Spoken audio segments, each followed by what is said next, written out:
क़यामत जे ॾींहुं जहन्नम में जेके पादर लॻंदा उहे हिन जिस्म खे लॻंदा या रूह खे लॻंदा। इंसान में ॿ शयूं आहिनि, हिकिड़ो जिस्म, ॿियो अंदरि रूह पियो आहे, साह पियो आहे। क़यामत जे ॾींहुं पादर रूह खाईंदो या जिस्म खाईंदो?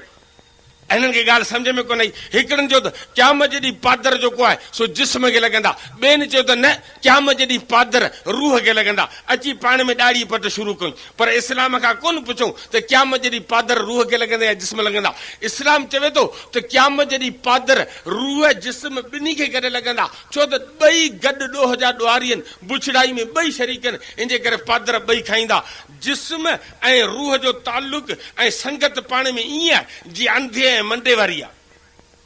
अंधो ऐं मंडो ॿई निकिता, उन्हनि पाण में रखी यारी, हाणे अचनि पिया पंधु, अंबनि जे बाग खां अची मटिया, हिननि ॿिन्ही खे लॻी बुख, अंब बि पची तयारु थिया आहिनि, शाखूं बीठियूं आहिनि, हेॾा अंब खाइण जहिड़ा, पर हाणे अंधो ऐं मंडो पाण में सलाह था कनि त भली बुख लॻी आहे, अंब पटियूं ऐं खाऊं।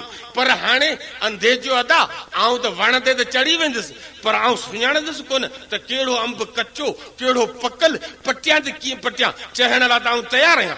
मंडे जो आऊं त बराबरि सुञाणी त वेंदुसि त ही कचो आहे ही पको आहे, सुञाण कंदे सुञाणी वेंदुसि, पर टंग हिकिड़ी आयो कोन, वण ते चढ़ी कोन सघंदुसि। हाणे मंडो चढ़ियो नथो सघे, अंधो अंबनि खे सुञाणे कोन थो, हाणे चोरी बि करणी आहे, अंब बि खाइणा आहिनि। हाणे पाण में सलाह कयूं, अंधे चयो त आऊं तो विहां, मंडे खे चई तूं मुंहिंजे कुल्हे ते चढ़।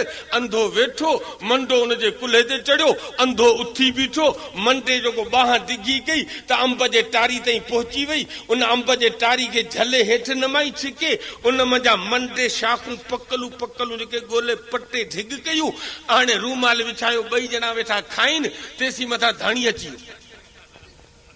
हा थारामी चोरी कई अथव, मुंहिंजे बाग में अंब पटिया अथव, सट ॾेई अंधो उथी बीठो, तेजो अदा हे ॾिस मुंहिंजो अखियूं, आऊं नापी माज़ूर माण्हू, आऊं मूंखे कहिड़ी ख़बर त अंब कहिड़ो कचो कहिड़ो पको, भला तुंहिंजे हिन अंब ते कीअं आऊं चढ़ां, कीअं भला अंब पटींदुसि, तोखे भला एतबार अचे थो त मूं चोरी कई हूंदी?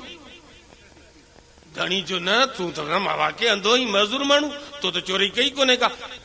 त पोइ हिन मंडे पटिया आहिनि, मंडो सट ॾेई कपिड़ो मथे खे अची ॾिस मुंहिंजी टंग आहे, ऐं हिकिड़ी टंग वारो वण ते चढ़ंदो, तूं ॿुधा ख़ुदा तोखे बि अकुल ॾिनो आहे, तूं फ़ैसिलो कर, हिकिड़ी टंग वारो वण ते चढ़ंदो? चई न।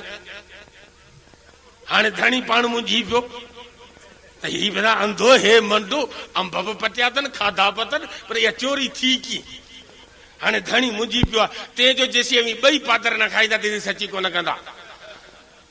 जेॾी महिल गोबाटो खणी वरियो ॿिन्हिनि ते लठ खणी, तेॾी महिल अंधे जो धक न ॻाल्हि सची थो करियां।